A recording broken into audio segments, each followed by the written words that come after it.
Football ফেডারেশনের vice president সকল মুসলিমকে আমরা ধন্যবাদ কিন্তু অনেকে জানেন আবার অনেকে জানেন না। এখন ওনারা অনেক কিছু মুখে বলতে সম্প্রদায়ের সকল হিন্দু সম্প্রদায়ের মানুষকে দুর্গা পূজা হলো একটা উৎসব, একটা সম্প্রীতি, একটা ঐক্য, সুদৃঢ় ঐক্য, ইস্পাত কঠিন ঐক্য।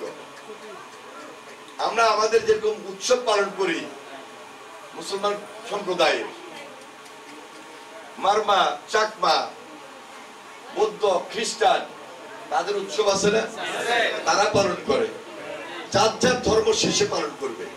সকল ধর্মের প্রতি আমাদের সমান সম্মান থাকে, এটাকে নিশ্চিত আমরা বিএনপি করি।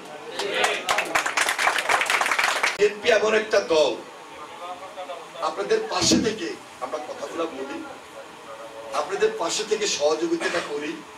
এরপরও এই কথাটা বলবো যে দেখেন, গত 1 বছরে নির্বাচন হয় নাই, একটা অন্তর্বর্তীকালীন সরকার দেশে আছে, নির্বাচনের একটা পরিবেশ তৈরি করতেছে, হয়তো বা ফেব্রুয়ারি মাসে একটা নির্বাচন হবে।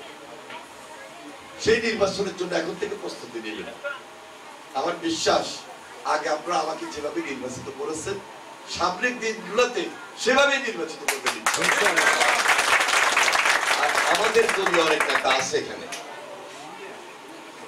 অনেক নেতৃবৃন্দ আছে, একটু সজাগ থাকতে হবে।